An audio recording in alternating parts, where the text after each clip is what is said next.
And we are back into the top 8 debate. Quarterfinals this is our first round for Fantasy Flight games. Now, And hold on, real quick. And just to mention, just whatever moves on, there will be a reseeding. yes. Just to let everybody know, there will be a reseeding afterwards. So in this first round, we have our number 1 seed, Mansions of Madness. Facing the number 8 seed, Keyforge. This kind of hurts a little. Yep. You're a new adopter to Keyforge, which is awesome. Yeah. Number 2 seed, Eldritch Horror. Versus the number 7 seed, Outer Rim. Another one that's paining me right now. Our number 3 seed, Star Wars X-Wing. Versus our number 6 seed, Cosmic Encounter. Which this one doesn't pain me as much. Yeah. And our number 4 seed, Lord of the Rings Journeys to Middle-earth. Versus the number 5 seed, Game of Thrones, the board game, 2nd edition. Cool. So, we can go into it right now. Let's do the very first one, Mansions of Madness versus Keyforge. Now, I have not owned Mansions of Madness. I own about approximately 20 decks of Keyforge, but I've played it 3 times. Goes to show. Hey, when you start coming over, maybe you'll bring one of your decks. I'll put it. I'll put it up against one of my decks. There you go. I'm not against that idea. Trust me, I will gladly take you up on it. I already need to buy an expansion box for it so I can hold all my decks. It's ridiculous. Maybe I'll go buy one pretty soon. So what I need to do is learn how to make tuck boxes. I see everybody make tuck boxes for their games, and I'm like, I need to get that, but I also need a printer to work. Right, exactly. So I'll go ahead and take Keyforge if that's all right with you. It's fine by me. I'll take Mansions of Madness. You want to go ahead and start us since you're the 8 seed? Sure. Now, in full disclosure, I do like Mansions of Madness. Out of all of the Cthulhu-themed games that are on our list, this is definitely my favorite, probably out of all of them. So 2. Out of both of them, this is my favorite. I totally see why it's the number 1 seed. But as far as ease of play, first off, you have the familiarity. It's similar to Magic as far as like a collectible card game. It was also made by Richard Garfield. So if you know how to play a collectible card game, you have an easy introduction into Keyforge, because a lot of the stuff, although different terms, they do have a very solid groundwork. Now, the goal of it is very different, which is why I like it even more probably than Magic. Magic, you're trying to beat up all the other players, and all of the other games that are similar to Magic but different in one XYZ, those are all the same thing. It's just, oh, you have a certain amount of life, I have to bring you to 0 before you bring me to 0, which is okay if that's what you're going for. But in Keyforge, your goal is to be the first to build 3 keys. And you do that by getting Ember, and you get Ember by playing cards that give you Ember, or reaping, or other kind of effects like stealing opponents. Ember. Ember. Ember. Yeah. So, actually, I do know how to pronounce the A and the E. It's really interesting. We'll talk about that here in a minute. But there's actually a way. I'm not saying I'm pronouncing it right. I'm saying that there's you're making it sound like it's an ember, like a seared piece of wood. Ember. No, so the way that works when you have the AE combined, the way it's supposed to be pronounced is you say an A vowel, ah, but while making the mouth shape of an E. Is it AE? AE, yeah. I thought it was AM. No, it's not amber. It's not like tree sap or anything, or amber. It's ember. And so you have to say ah with an E sound in your mouth. So amber. So it's kind of like half ember, half amber, amber. That's how you pronounce that. It's weird. Anyway, useless information. I don't think it is weird. I know. It makes a lot of sense though. No, but I feel like it's just easier to get to the table. Not saying that Mansions of Madness is difficult. I don't think it's difficult, but it can be overwhelming because there's a lot of things that can happen in it. As far as art and production, the only thing that you can say as far as the art, I really like the fantastic chaos art of Keyforge personally. Don't get me wrong, the art is nice in there, but it loses to Mansions of Madness hands down. For pieces and components, in a way, it does, right? Because Mansions of Madness has better components. But the fact that they make every deck unique, that is a whole nother production value that where the decks are procedurally generated that goes and along the named. design aspect That of it, does, but yes. So personally, I like if I had to pick right now, I prefer the art and the chaos art in Keyforge, and the design is just phenomenal. That I think art and production would go to Keyforge. That's just that's where first you're wrong. impressions. But meaningful choices, uh, everything that you're playing throughout it, uh, does impact your play, your future turns, and your direct opponent. Whereas in Mansions of Madness, a lot of it you have to discover. So you are making meaningful choices. You're building up your characters. You're getting items that you need, but you won't know them until when you've discovered what you need to do. And the maps can change, which is cool. Actually, one thing I'm forgetting about production, Mansions of Madness has an app Yeah, that's very key to this as well. and that's why you're wrong that art and production goes to Keyforge. That's true. I forgot about that. So art and production, they both have one very unique thing about them, and then so the pieces would push towards Oh, Mansions of when it's my Madness. turn, I'm going to prove why you're wrong. But go ahead. Uh huh. Uh huh. And so meaningful choices, you do have that long term, whichever house you're choosing.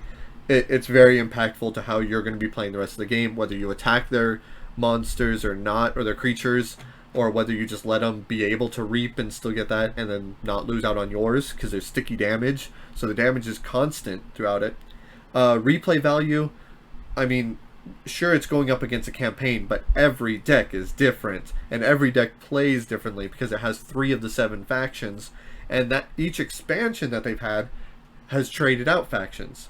So that Here's the problem with that, and just the replay value. Yes, every deck is different, but see, that's if you choose to play every deck or yeah, try to get more decks. If you just stick with one deck, there's no replay value because you're really good true. with that deck. That's the one that's going to help you win. Yeah, maybe like one or Whereas, two. yeah, so the expandability here, when it comes to the replay value, is a choice. Whereas in Mansions of Madness, the expandability is all because of that app. So sometimes you get to choose which scenario you're doing, but there's so much more you could do with that app. Yeah, I would give replay value probably to Mansions, because the minimum number of plays, the campaign mode definitely goes to that.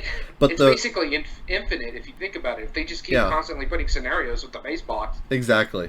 Whereas the additional content goes to Keyforge because just an obscene amount of decks. But then player range and scale, I think, goes to Mansions of Madness because the player range, it really, it's going to be a couple hours no matter what. But Keyforge can, I mean, it's only 2 players, but sometimes the decks can just slog like crazy, and you'd be playing 2 hours not by choice. So yeah, replay value goes to that. And So immersion. my turn now. Oh well, I still got immersion to talk about real quick. Um, Immersion, Keyforge. You are these monsters that came into some universe and keys, and yeah, okay. So immersion goes to Mansions of Madness. All right, we're Go for it. logging down. We're slowing down real quick. Okay, looks like everything fixed itself. All right. So, Mansions of Madness here. I think should move on. Just for everything you said, I think Ease of Play basically would be the best one for Keyforge. And just because, again, it's a card game. It's if you know Magic, you know Keyforge. It's made by the same creator. Yeah, I'll give you that one. But when you're going to art and production and saying that Keyforge is better in art and production, you're wrong. And here's why. Art. The art in Mansions of Madness, the art in the app matches the stuff that's on the board game. So that's amazing as well in its own right. When you go into the pieces and components, yeah, you got your little amber or hamber or whatever it is. It's not hamburger. It's not hamburgers. All right. Are you pronouncing it like the president would pronounce? No, Yeah, pretty much. You have to say ah, but with a eh shape in your mouth. Amber. Yeah, no, amber. I'm just going to keep calling it amber. I'm leaving it as that. So you have those, but they're cardboard. And you have, you can get, I think, jewel pieces for it. But it's mainly, like, if you buy, like I have the 2-player deck, it's cardboard. Okay. If you want a player mat for it, you have to pay extra, or else you just have pieces of paper that come in your decks. Well, I know the base game has a board, I think. For Keyforge. Keyforge, no, it doesn't. It has a paper mat. Yes. Even as the 4-player mat. So the pieces and components are don't even qualify when it comes to Mansions of Madness. First off, you got the minis, but not just your character minis. You also got the monster minis, and some of those monster minis are just amazing to It look was the at. monster minis. The monster minis. So there's your components right there. Okay. Yeah, some of the pieces are cardboard in there. You have a little stand for the thing, but when it comes down to it, when you're going down to design, the board is great. It changes, and it's all because of that app. That app integrated into the design makes the game so much better. And what I really, really enjoy about this game is the puzzles. Everything I Yeah, the heard puzzles are really fun. about the first edition, the puzzles were flimsy and finicky and hard to do, and then they integrated the app. And the puzzles, because you can use whatever you're using the app on, makes it so much better. And so that's why I think art production actually goes to Mansions of Madness. Okay, no, I don't disagree. I forgot about the app integration. So Fantasy Flight really did like something brand new for both games. One, you Yeah. have the unique game part of Keyforge, which I think is a little cooler than the app personally, but they're both revolutionary. The app Yeah. integration is so seamless in Mansions of Madness. And I was watching a Dice Tower where they were talking about that, and he made a point where I agree. If they did this with Descent for their third edition and made the Overlord through the app, I think Descent would actually become a really good game. And not that it's Yeah. a bad game right now, but where you can make it a fully co-op and the app is the Overlord rather than someone having to play as the Overlord. Yeah. I think would make it a really good. And that's the problem why a lot of people don't play these style of games, is because a lot of people don't like to be the odd man out where they have to play the bad guy to face the good guys. Right. And that fixes it. But then you also have the same number of people that are like, oh, well, I don't want to. I play a board game for the analog purpose of it. I don't want to Yeah. play it. Yeah, no, that's Yeah, silly. the get off my lawn people, as I call Get them. off my lawn, people. Exactly. But so back to our argument here. Mansions of Madness, I give art and production, replay value. You even admit there's more replayability in Yeah. Mansions of Madness. Yep. Game immersion, I give to Mansions. Mansions of Madness as well. And meaningful choices.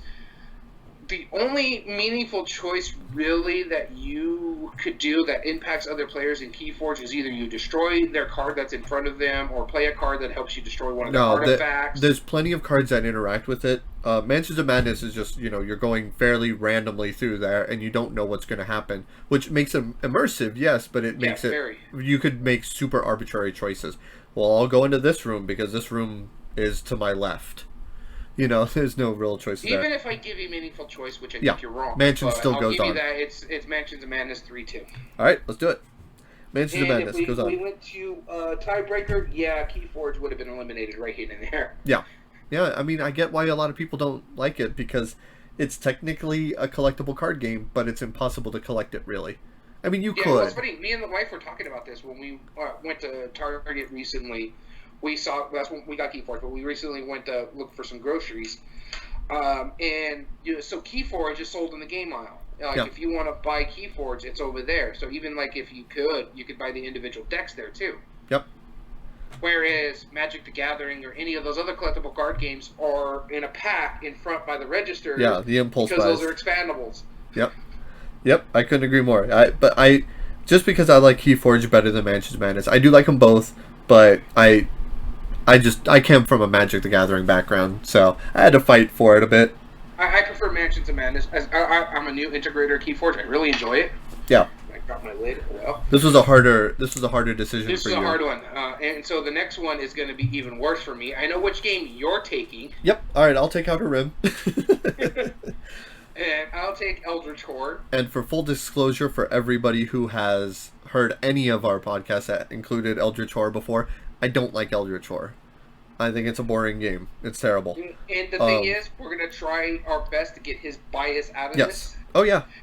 So me personally, I love both these games. Eldritch Horror is probably one of my favorite Arkham Horror games. I think the LCG has replaced it for me. Yeah. I like it more than Elder Signs. The only problem is I like Elder Signs because it's shorter. Yeah. But Eldritch Horror, I'll go ahead and start if it's okay with you. Do it. So Eldritch Horror for me is one of the first games I really got into when I started the hobby. I think it was probably top 10, 20 games that I bought first. And then I kept expanding it and expanding it and expanding it. So when we go into replay value, it's got the expandability hands down over Outer Rim. Right. And my thing is with Outer Rim, I don't know how you expand that game. A lot of what it Yeah. does takes place in the Star Wars universe, but it's already got a lot of the stuff that do the bounty hunting kind of stuff. Yeah. You got the IG-88s, you got the Bosks, you got the Boba Fett's and the Calrissians and stuff like that. So I don't know how you expand that. Yeah, you would only have the ability to go up to whatever has been written in the expanded universe. Which I found out that one of my favorite authors actually wrote Star Wars. I think he wrote the Phantom Menace book. Who's this? Terry Brooks. Yes, Terry Brooks did. I think the Phantom Menace book. Yeah. I know he's wrote one or two books in the Star Wars expanded universe. Yeah. The only thing I had no idea about that. One of those books is no longer canon. Of course, right? I mean, the only one that's still canon is the Phantom Menace. If he wrote that one, I can't remember. I used to read a lot of the expanded universe books, but that's a whole topic for another time. Right. That surprised me when I was looking through his biography. I was like, wow, okay, I didn't realize he was that into Star Wars. That's kind of cool. Anyway, go on. Back to our topic on hand, Eldritch replay value. I think hands down goes to Eldritch. I think the only part it loses in there is length of time in the scaling of well. Eldritch is a 3-hour game, whether you're playing 2, 3 players, or it's long no matter it can go longer if you're playing with more. Right. Star Wars Outer Rim is a bit of a long game. In our defense, we've both only played it once, and it took a while, and that's just because it was a learning game. I think once we got the how to play it, it would probably go a bit quicker. Sure. Yeah. Minimum number of plays for full scale and the replay value, that's Eldritch. There's so many expansions for that. That adds so much content. Now, here's an interesting one. When it goes down to art and production, this is kind of a toss-up for this because there are a lot of the same. The only reason I would give it to Eldritch Horror is just because of the expandability, the expansions. There's a lot of art on the cards, but there's also a lot of text on the cards. But there's 3 extra boards that you add to Eldritch Horror that has art on it as well. But they're both standees. There's no minis in either one of these games, if I remember correctly. They're all standees. Right. Yeah, they're all standees. I like the design of the board really well for Outer Rim. I don't disagree with you on that. The board integrated really well, but it's also a table reader like Eldritch Horror. However, I do have one mini for Eldritch Horror. Eldritch Horror, okay. Can you see him? No. It's the little white thing sitting on top of the. I have to paint it, but it's the little white thing sitting on top of my Everdell tree right there. Nice. Was that printed or? Yeah, a buddy of mine 3D printed for me. I got to paint it, but yeah, it's a Cthulhu mini for Eldritch Horror. That's fun. Not part of the game, so that can't be counted. But yeah, I like your attempt at that. I'm just saying, I do have one mini. He's just right up there. I mean, for Outer Rim, I could 3D print a USS Enterprise and completely piss a lot of people off. Yes, you could, especially the owner of Outer Rim. No, but I mean, and then I think the design. I think for me, when it comes to the art and production, I think it's a wash for both games because they're. Yeah. The design is neat for Outer Rim, but in all honesty, it doesn't really match the thematic of pick up and deliver in space, because all you're doing is going from this side of the board to this side of the board. Right. Well, but it's functional, and that's the thing. I mean, it's probably the same as the functional on the board. Yeah. Because the board is a map.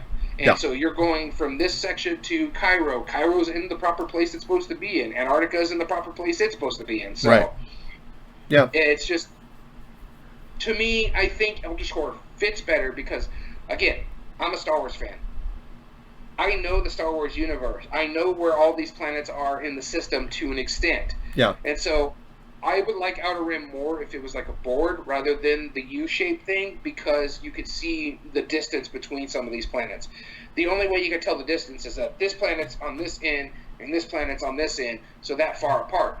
Why are they far apart? There's a nebula in between them. That's why they're far apart. There's stuff that's going on that you don't see in this game. And so I would say I would say the only fair way to call it is a wash.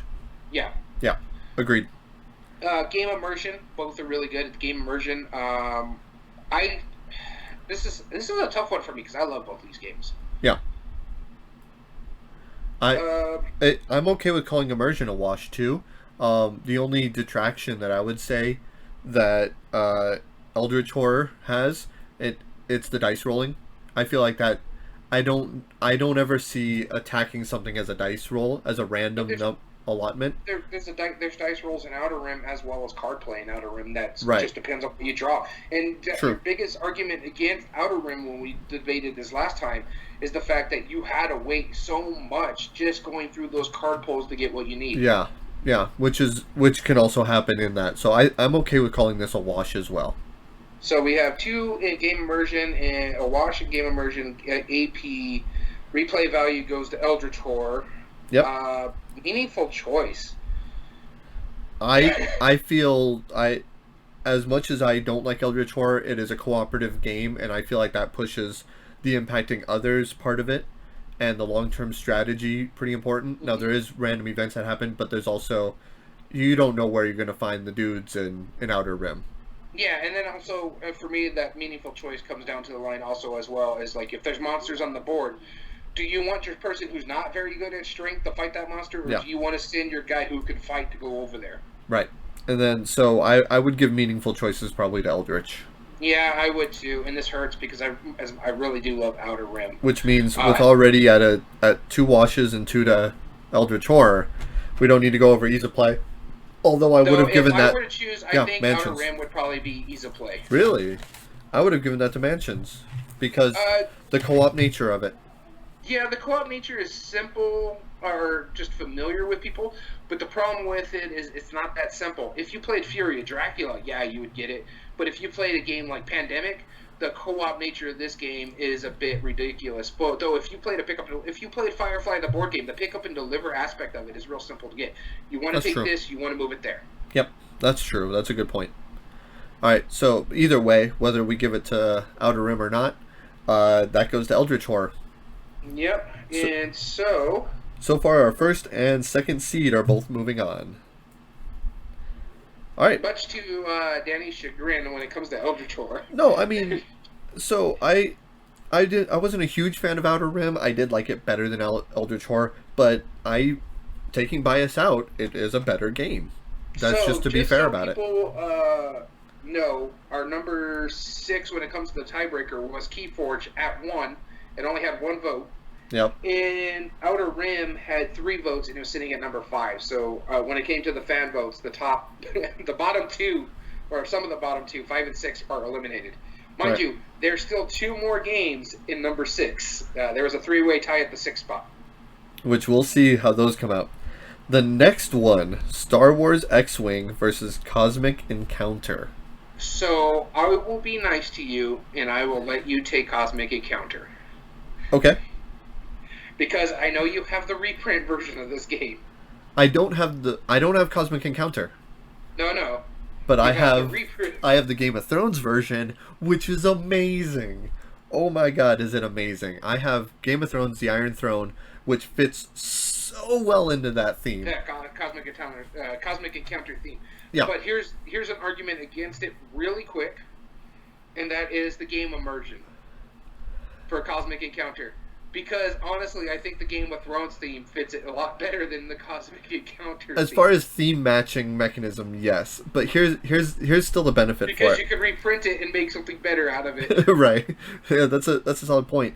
But as far as game immersion, I'm not disagreeing with you, but I do want to point out that Cosmic Encounter, I mean, the fact of how very, very different the alien abilities are, that makes it amazing, because you really do feel like you're this like weird gelatinous cube versus this metal based alien who shoots lasers. Like, it makes no sense, but the pure chaos that's involved in that and the negotiation, every character has its own game breaking ability and they're drastically different. That is awesome. I think that's absolutely amazing as far as that game. There's a thing to say about Cosmic Encounters that hasn't been mentioned. This is a game that's been around since the 70s. There's a reason why it's still highly rated. Yes. Out of all the games that we have debated over this extended period of the top 8 debate that we've done, and Yep. I think this is like episode 10 or 11 of just the top 8 debate, Yeah. Cosmic Encounters is probably one of the oldest games that we've debated, and Yep. there's a reason why it's been around this long. It's at least 42 years old. I remember that being the 42nd anniversary or something as the most recent print of it. And they're coming out with Cosmic Encounter the Duel, a 2-player version of it. Yeah. A sequel 40-something years later. Yeah. That says something. And there's been quite a bit of expansions. Now, so if we were to briefly go down it, Cosmic Encounter, basically it's a negotiation game in a way where you're trying to put out your influence or your UFOs from your home planets to other people's planets. There can be multiple ways of winning. As long as you're part of the group that gets their 5th counter out, you are part of the winning group. Could be as few as 1 player. It could be as many as everybody but 1. And 1 player loses, which is really hilarious, and it's effectively a party game.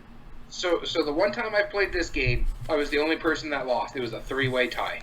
Yeah, I suck at this game. I am so bad at this game. It's not even. I'm bad at it too. Again, Yeah. I've only played it once, and I'm the only one that lost. Right, but you still had fun, right? Oh yeah, it's great. Every And time I plays played it. quickly too. That's the thing. No more than 30-40 minutes at maximum. Yeah, I mean, you can play a really quick game, or you can. I mean, if you just really get into the feel of it, the immersiveness of it, I feel like it's really valuable. Like you could play a long game of it, and it's just absolute chaos. What makes it funny is, and I know why I always lose, is because I don't play Care Bear where it's like, well, I'll attack one player. I mean, granted, you don't have that choice anyway. When it's your turn, you attack. You pick the player you attack. You have to attack somebody, and it's picked from a deck of cards. So you can't Care Bear it. But I mean, there's people who like negotiate nicely. It's like, all right, let's do this, let's do that. Me, I'm just gonna murder death you and try. Like I have really high valued cards. Anybody else want to join me so we can murder death them together? You know, like that's what it is, and it causes pure shenanigans. And I always paint a target on myself, which is why I lose miserably, which is great. I'm not gonna lie, I prefer this game over the one I'm gonna argue for. But so as for ease of play, it's a very simple game to play. Very simple. Very simple game. X-Wing. X-Wing is complicated, but it's a lot of moving parts. Art and production. The art on the newest version is gorgeous, but the production value, hands down, would go to. That goes straight to Star Wars X-Wing. Yeah, and same with the design. I think art production itself goes to Star Wars X-Wing just because the pieces and components in Star Wars X-Wing is just so much better. Yeah, well, the art itself, there's not much art on the cards, and they're pretty generic, and like the dials and the little spaceships are just kind of generic plastic. Yeah, we can't count that as art. They're just their production. Yeah, I'm going with the production part of it too. Yeah, but you got little itty the design, colored spaceships versus freaking X-Wings. Yeah, right. Yeah. Wait, are you talking Cosmic Encounter? I'm talking Cosmic Encounter has big, beautiful art cards for each of the aliens. And so does Star Wars X-Wing when it's got the pilot cards. Those are painted. Those aren't screen caps. That's true. I'll give you that. So ease of play goes to Cosmic, art and production goes to that one. However, we'll talk about meaningful choices in a bit, but replay value, they both have a lot of value as far as number of players. It's super expanded for Cosmic Encounter, and it's not that long for the number of player range, but as far as additional content, X-Wing has ridiculous amounts. Has it beat hands down, especially when they're in the second wave now. So immersion would be the wash for me, because you really do feel like you're battling and you're negotiating and wreaking havoc and using your with X-Wing strength. You're really it does feel like a dogfight. Yeah, it really does. The only thing that I would say takes away from the immersion is that you're moving one ship at a time, which, I mean, it wouldn't make sense to move all of them as far as gameplay, even though it makes sense as far as theme. But other than that, let's hear your argument for X-Wing. So my argument for X-Wing is the fact that it is probably one of the highest tabletop miniature games that Board Game Geek talks about. Mm-hmm. And there's a reason. One, the license itself is amazing. because you get that dogfight immersion, like you're part of a Star Wars episode. You got Han Solo's Millennium Falcon going up against Darth Vader's X-wing, and people are just enthralled with that because it makes sense. It's thematic in that sense. Um, the detractor for me when it comes to X-wing is that if you're playing against someone who's played this game, and it goes along the same line as most like Magic the Gatherings and collectible card games like Android Netrunner and stuff like that. If you're playing against someone who's in this lore, that this is the game that they love, this is the game that they play, you're not going to have a chance. They know all the ins and outs, all the tricks of the trades, Yep. and it's gotten to that point because it's expandable, but it's also gotten to that point where the people who are invested in it are invested in it. The people who are just kind of want to get this pack and this pack because they like these ships and want to learn how to play it, they're not as, and this is more so not for the game's fault, but more the community's fault.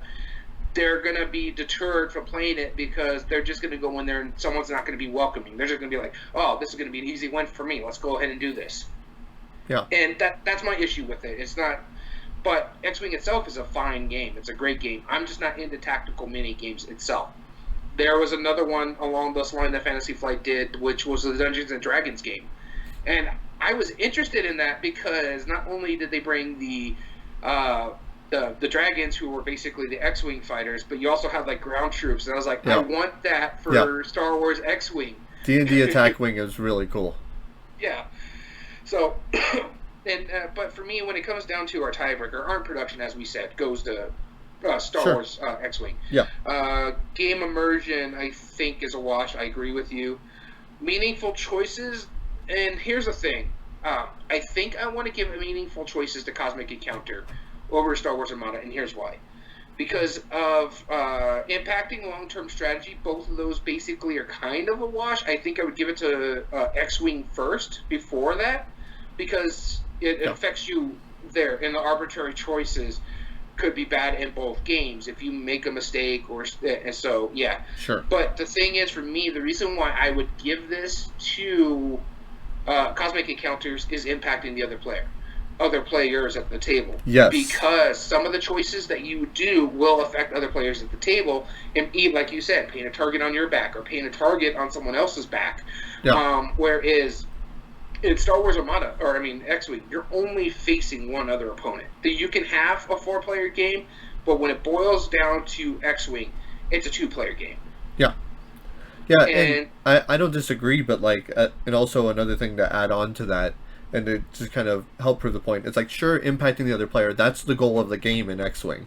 You must impact the other player in order to win, and that's the only thing you're doing is impacting them. However, in Cosmic Encounter, you have every opportunity to seize the moment. If you are battling against another player, I have the opportunity to join either side to assist. And that is huge. That's way more interaction than just a straight head-to-head battle. And so right now we have ease of play. Ease of play will give Cosmic Encounters. It's so much easier. Art and production. Meaningful choices is Cosmic Encounters. Game immersion analysis, or art and production, goes to X-Wing. X-Wing. So we're go down to replay value. This is where it's going to get tough. Like the time and scale well. That one, to me personally, I'd give to Cosmic Encounters, because you can play a great game with 3 people, as you can do with, I think it's up to 8. Yeah. Oh yeah, it's a big game. It's like 3 to 5 in the base set, and then it can go up to 8 with expansions easily. X-Wing is 4 players at the maximum, but it's highly recommended you just do 2 players. Because when you do 4 players, you're basically splitting the units. Yeah, that's all it is. So one side's playing the Empire, one side's playing the Rebels. That's it. Yeah, whereas additional content is X-Wing. Huh? Additional content is probably X-Wing. It's X-Wing. Although, man, there's so many aliens for Cosmic Encounter. I think they're past 100 different. Yeah. But it's a lot. X-Wing also has so many ships out there. Yeah. To the fact that they're on a second wave. Yeah, exactly. But minimum number of plays for full experience. The first time you play X-Wing, you know how to play That's X-Wing. your full experience, Yeah, sure, you have ships that are slightly different, have a slightly different ability. Every alien you play, in just the base set alone, drastically changes how you play. Yeah. No, I don't disagree. And Yeah, when it comes down to the full experience, and we're talking about like the expansions, Cosmic Encounter pretty much plays the same. It's just that each of the aliens are different, so Yeah, you're learning how to play their abilities a little differently. For and it X-wing, and it's not even just slightly. It's game breaking differences. Unfortunately, I think it froze on this end. Oh no, we lost Daniel. So I'm gonna pause the recording right here, and we'll be back soon.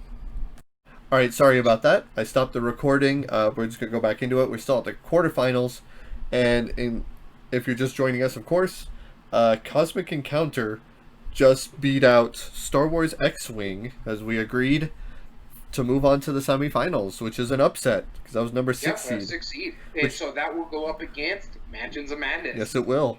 Because it That'll will be be the lowest interesting. seed to move on. That'll be interesting. Two games I both quite like.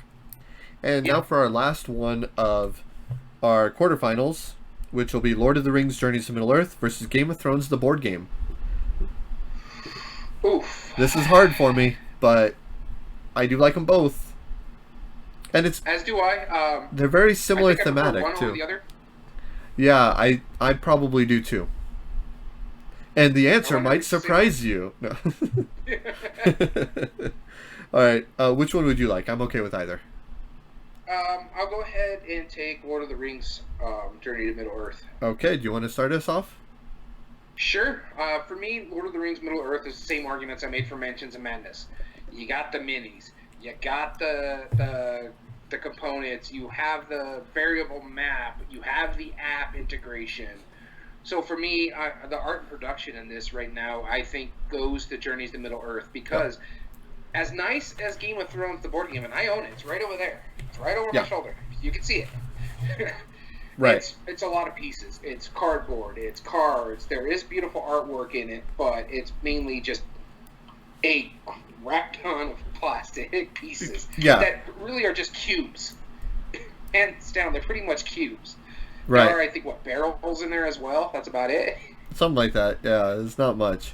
Whereas you have minis for the people. You have the app integration, as I was saying. You have the some pieces like the tokens, the cardboard pieces that go on the thing for you can explore. And so for me, as much as the pieces and components could probably win Game of Thrones, just because there's a plethora of them. Yeah, but they're just like so they're not quite meeples. They're just like little. Yeah, they're generic plastic pieces. You got Yeah. it's basically plastic cubes and barrels and stuff Right. like that. Which the With some boats pretty look nice like colors, though. boats. Yeah, the boats look like boats. All of the discs, like the pieces, as far as what you're doing, the cards, they're all good. But yeah, I mean, it everything that Game of Thrones Second Edition has, or Journeys to Middle Earth has, and then some. And then, of course, when we go down to the design, as much as the design is nice in Game of Thrones, that app, the way they integrate it and give you those scenarios, it's phenomenal. Well, the It's hidden probably success deck is also a really great design. Not mechanistically, but just like how easy it is to see and understand how many hits you get or how many successes you have. That's a really good design too. And the thing I like about Journeys to Middle Earth, and we talked about Mansions, man, we touched a little bit about this as well, is that when you're rolling the die for your successes in there, they take that out in Journeys to Middle Earth. It's card Right. play now. Yeah, there's still Yep. a little bit of luck involved, but it's mainly just the cards itself that help Yeah. mitigate how you get successes and stuff like that. It's built-in And experience. I like that. Yeah, it's really Yeah. smart.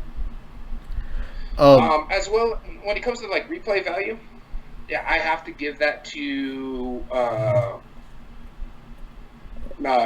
Journey to Middle Earth. Yeah. Lord of the Rings Journey to It's a Middle Earth, campaign because- game story. Yeah, it's a campaign. It's the app, and if you play all five, I think Game of Thrones can hold to 5. With expansion, it can hold 6. up to 7. Can it? So with yeah, the expansion, so 3 to 6 is the base game. Is just what I'm going off of here. Yeah. If you play the 6-player game, it's going to be really, really long for one thing, but also you get the full gameplay in that one because you see how everybody's going to work, how you want it to work. Yeah. Because you're all each playing individual houses. Yeah, and then but also on top of that, let's say you have 3 houses and 3 of the players are down on the bottom fighting over each other, and one is the Starks up north. like way away from everybody, then Yeah. it's not much of a comparison. Like you're gonna be fighting over it, while I get to just keep growing Yeah. exponentially. So for me, the one thing that I can easily give to Game of Thrones is game immersion, and that's Yeah, because the theme matches the it does. mechanism. It does. Here, all the houses fighting each other, Well, I mean, I would. and They're also both trying to really work together. good, but I would also give meaningful choices to that because it really does impact the other players because Yeah, it is basically diplomacy. But I mean, you're right. Ease of play. It's just easier to play Lord of the Rings. Easier to get to the yeah, table. Art and production is beyond enough, and replay value. Yeah, it goes to Lord of the Rings. yeah. No, I agree. But don't get me wrong. As much as I like Game of Thrones, the board game, it's just such a hard game to get to the table because one, it takes forever, and two, it's a game that will end friendships. Yeah, It is well, a mean game. it really Because is. it's Game of Thrones. Come on, if you've seen the show, if you read the books, you know what's going on here. It's just a mean Yep, game. yep, as it should be. All right, so then that goes to Lord of the Rings. Journeys to Middle Earth, which that ends our quarterfinals. We have Mansions of Madness going against Cosmic Encounter in the next round, and Eldritch Horror going against Lord of the Rings, Journeys to Middle Earth. So we're going to take a very quick break just to pause the recording, and we're going to jump right into it and begin our semifinals. All right.